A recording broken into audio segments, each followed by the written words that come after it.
അധ്യായം 5 ഭാഗം 3. ആറാട്ടുപുഴ വേലായുധപ്പണിക്കരുടെ മഹത്വം മനസ്സിലാക്കുവാൻ കേരളത്തിൽ മുൻപ് നിലനിന്നിരുന്ന സാമൂഹിക വ്യവസ്ഥിതികളുടെ പ്രത്യേകതകൾ അറിയേണ്ടതുണ്ട്.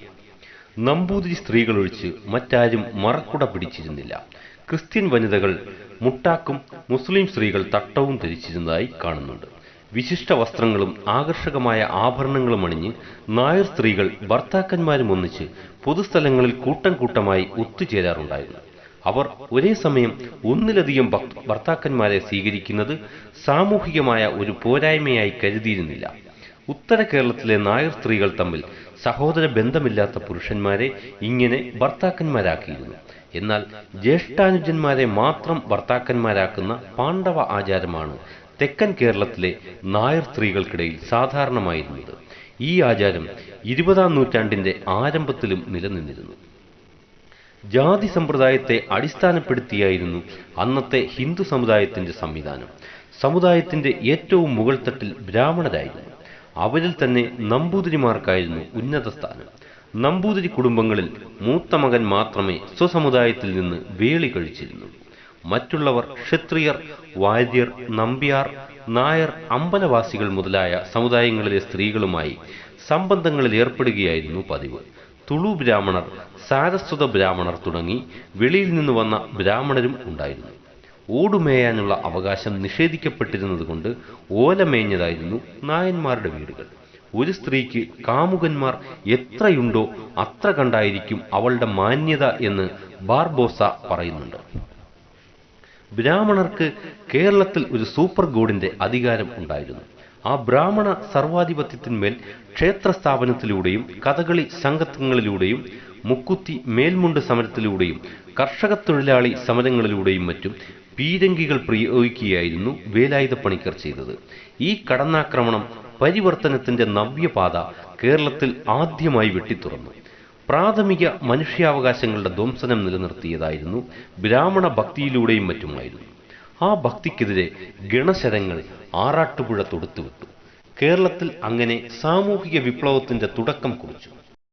1861 ദീപാവലിക്ക് ഇടയ്ക്കാട്ട് ക്ഷേത്ര മൈതാനത്ത് വൻപിച്ച ജനാവലിയുടെ മുൻപിൽ ഈഴവരുടെ കഥകളി സംഘത്തിന്റെ ആദ്യത്തെ കഥകളി അരങ്ങേറി. നരകാസുരവധമായിരുന്നു കഥ. വന്നെത്തിയവർക്കെല്ലാം ഗംഭീരമായ സദ്യ നൽകി. 5 നാഴിക പുലർച്ചയ്ക്ക് ഭരതവാക്യം ചൊല്ലി കഥകളി അവസാനിച്ചു. ഒരു മഹോത്സവം അവർണർ എന്ന് പറയപ്പെടുന്നവർ കൊണ്ടാടി. രാവിലെ വന്നെത്തിയവർക്കെല്ലാം കുളിക്കാനുള്ള എണ്ണത്തോണികളിൽ നിറഞ്ഞിരുന്നു. ഇഞ്ചയും തേച്ച് എല്ലാവരും കുളി കഴിഞ്ഞ് കഞ്ഞിയും പയറുതൂരനും കഴിച്ച് മടങ്ങി. ശിവരാത്രി ഉത്സവത്തിന് പുറമെ ദീപാവലിക്ക് കഥകളിയോടുകൂടിയ ഉത്സവം വർഷങ്ങളോളം ഇടയ്ക്കാട്ടു ക്ഷേത്രത്തിൽ നടന്നു. ജനതയുടെ പൊയ്പോയ ആത്മാഭിമാനം ഉയർത്തെഴുന്നേറ്റു. ബ്രാഹ്മണർ ചാണക്യ തന്ത്രങ്ങളിലൂടെയും ഐതിഹ്യം ചമയ്ക്കലിലൂടെയും മറ്റും കുതന്ത്രങ്ങളിലൂടെ ഭൂമിയിലെ ദൈവങ്ങളായി മാറിയതിനെക്കുറിച്ചും വ്യക്തമായ തിരിച്ചറിവുള്ള മഹാനായിരുന്നു വേലായുധപ്പണിക്കർ. ഭൂമിയിലെ ദൈവങ്ങളായ ബ്രാഹ്മണർക്ക് അവർ സവർണന്മാരാക്കിയ സ്ത്രീകളിൽ കുട്ടികൾ ജനിച്ചാൽ അവർ വെറും ബ്രാഹ്മണ ഭക്തർ മാത്രമല്ല, ബ്രാഹ്മണരെക്കാൾ ഉയർന്ന തട്ടുകളിലാണ് തങ്ങൾ നിൽക്കുന്നതെന്ന് അവർണരെ ധരിപ്പിക്കാനുള്ള വികൃതികൾ കാണിച്ചുകൊണ്ടിരിക്കും. അവർ ബ്രാഹ്മണാധിപത്യത്തിനെതിരായി ഒരു കരിയില പോലും അനങ്ങാൻ അനുവദിച്ചില്ല. അവർ പട്ടിണിയിലും പരിവട്ടത്തിലുമാണെങ്കിലും ഉന്നത കുലജാതരുമായി നിലകൊള്ളാൻ ആഗ്രഹിച്ചു. അവർ വിഷ്ണു നമ്പൂതിരിമാരുടെ സന്തതികളായി വിലസി. നമ്പൂതിരി എന്ന പിതാവിൽ നിന്നും കൽപ്പിച്ചനുവദിച്ച 16 അടി തീണ്ടാപ്പാടകലിൽ നിന്ന അവർ താണജാതിക്കാരെ കാണുമ്പോൾ സവർണ രക്തം തിളച്ച് രോക്ഷാകുലനായി. ബ്രാഹ്മണന് ജനിച്ചില്ലെങ്കിലും ബ്രാഹ്മണ സന്തതിയായി അഭിനയിച്ച് ജന്മം നൽകിയ പിതാവിനെ ഭർസിക്കുന്നവരും ഉണ്ടായിരുന്നു. ഭരണാധികാരികൾ രാജാക്കന്മാരായിരുന്നെങ്കിലും യഥാർത്ഥ ഭരണചക്രം തിരിച്ചവർ ബ്രാഹ്മണരായിരുന്നു.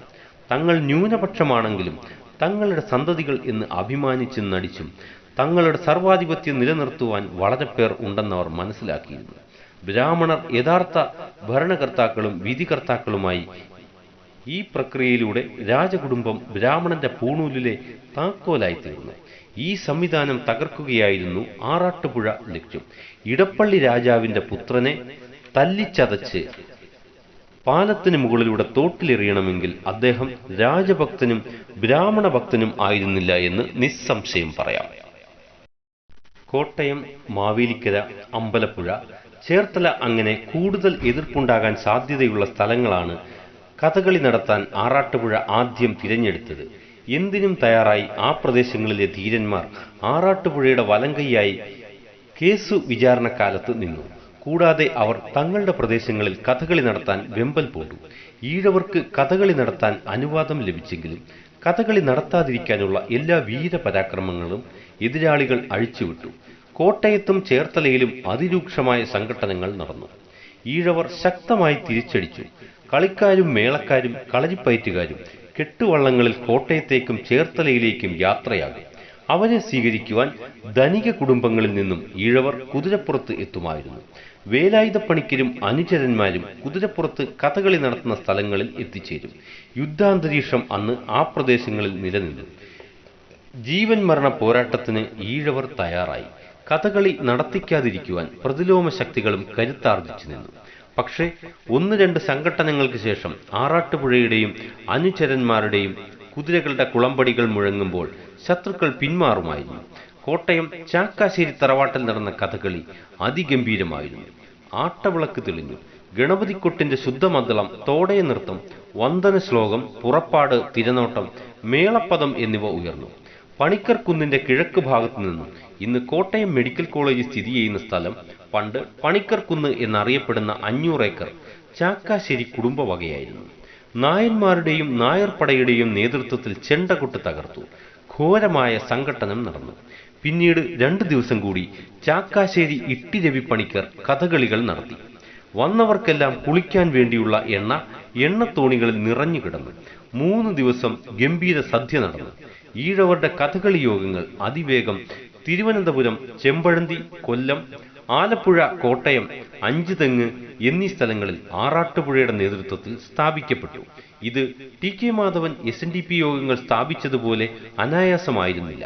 അന്ന് ശ്രീനാരായണ ഗുരുവിന്റെ വാക്കുകൾ ജനസമൂഹത്തിന്റെ നിയമങ്ങളായ കാലമായിരുന്നു. ആരും ബ്രാഹ്മണർ പോലും ഗുരുവിന്റെ വാക്കുകളെയോ പ്രവൃത്തികളെയോ എതിർത്തിരുന്നില്ലാത്ത കാലമായിരുന്നു. അഞ്ചുതെങ്ങിൽ നിന്നും കഥകളി പ്രേമികൾ മംഗലത്ത് കളരിയിൽ വന്ന് പരിശീലനം തേടി. പിന്നീടവർ അഞ്ചുതെങ്ങിൽ കഥകളി യോഗം തുടങ്ങി. ജാതി പിശാചികളുടെ എതിർപ്പ് ധർമ്മരാജ്യത്ത് നടന്നപ്പോൾ അഞ്ചുതെങ്ങിൽ പുലയരുടെ തലയിൽ ശ്രീകൃഷ്ണന്റെയും പാണ്ഡവ കൗരവന്മാരുടെയും നളന്റെയും കിരീടങ്ങൾ വെച്ച് ആറാട്ടുപുഴ കഥകളി നടത്തി. അന്ന് അഞ്ചുതെങ്ങ് ബ്രിട്ടീഷ് പ്രദേശമായിരുന്നതിനാൽ ജാതി രാക്ഷസന്മാർക്ക് എതിർക്കാൻ കഴിഞ്ഞില്ല. അങ്ങനെ കഥകളിയുടെ കുത്തക ബ്രാഹ്മണരുടെ കയ്യിൽ നിന്നും തട്ടിത്തെറിപ്പിക്കപ്പെട്ടു. ഇതിനെ വിപ്ലവങ്ങളുടെ മാതാവെന്നും പരിവർത്തനങ്ങളുടെ പിതാവെന്നും വിശേഷിപ്പിക്കാം. ആറാട്ടുപുഴയുടെ 4 മക്കൾ മംഗലത്ത് കളരിയിൽ കഥകളി അഭ്യസിച്ചു. അവരുടെ മേൽനോട്ടത്തിൽ മാതൃഗ്രഹമായ വാരണപ്പള്ളിയിൽ കഥകളി യോഗം സ്ഥാപിക്കപ്പെട്ടു. കഥകളി അഭ്യസിക്കേണ്ട ചിട്ടകളിൽ വേലായുധപ്പണിക്കർക്ക് നിർബന്ധമുണ്ടായിരുന്നു. കളരികളിൽ വളരെ കർക്കശമായ ചിട്ടകൾ ഏർപ്പെടുത്തിയിരുന്നു. അണിയറ, അരങ്ങ്, വാദ്യമേളങ്ങൾ, പ്രദർശനം എന്നിവയിലെല്ലാം അദ്ദേഹം ബദ്ധ ശ്രദ്ധാലുവായിരുന്നു. എല്ലാ കളരികളിലും ഈ നിയമങ്ങൾ കർശനമായി പാലിച്ചിരുന്നതിനാൽ ഏതു മനക്കലെ കഥകളി യോഗത്തെയും വെല്ലുവിളിക്കാൻ അവർക്ക് കഴിഞ്ഞു. വേലായുധപ്പണിക്കർ കൊല്ലത്ത് കോട്ടത്താഴത്ത് കൃഷ്ണനെയും പുത്രൻ കേശവനെയും മംഗലത്ത് കളരിയിൽ പഠിപ്പിച്ചു. അവർ 2 പേരും പേരെടുത്ത ആശാന്മാരായി. കൃഷ്ണനാശാൻ കോട്ടത്താഴത്ത് കഥകളി യോഗം സ്ഥാപിച്ചു.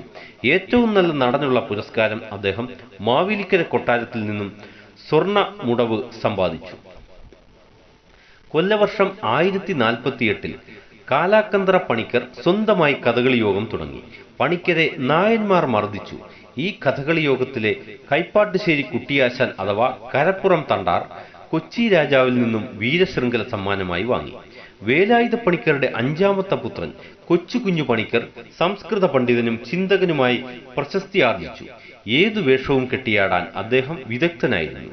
56 ദിവസത്തെ ആട്ടക്കഥ അദ്ദേഹത്തിന് മനഃപ്പാടമായിരുന്നു. ആറാട്ടുപുഴയുടെ പ്രേരണ കൊണ്ട് അരയർ, പുലയർ, തണ്ടാർ, കുറവൻ, ആശാരി, പാണർ എന്നീ സമുദായങ്ങളിൽപ്പെട്ടവർക്ക് കഥകളി ആവേശമായി മാറി. അവരും കഥകളി അഭ്യസിച്ചു, കിരീടങ്ങൾ വെച്ചാടി. ആറാട്ടുപുഴയുടെ ഹൃദയം ആ രംഗങ്ങൾ കണ്ട് രോമാഞ്ചമണിഞ്ഞു. ഇങ്ങനെ ഒരു സാമൂഹിക വിപ്ലവം ആ കാലത്ത് നടത്തുവാൻ കേരളീയ പശ്ചാത്തലത്തിൽ ആണെങ്കിലും അല്ലെങ്കിലും രാജാറാം മോഹൻ റോയിക്കോ സ്വാമി ദയാനന്ദ സരസ്വതിക്കോ ജസ്റ്റിസ് റാനഡേക്കോ ലോകാഹിതവാദി ഹരീഷ് ദേശ്മുഖിനോ മഹാത്മാ ജ്യോതിബ ഫൂലെയ്ക്കോ സാധിക്കുമായിരുന്നോ? ഇല്ല എന്നതാണ് ചരിത്ര സത്യം. അപ്പോൾ ഇന്ത്യ കണ്ടിട്ടുള്ളതിൽ വെച്ച് ഏറ്റവും ശ്രേഷ്ഠനായ സാമൂഹിക പരിഷ്കർത്താവായിരുന്നു ആറാട്ടുപുഴ വേലായുധപ്പണിക്കർ എന്ന് തെളിയുന്നു.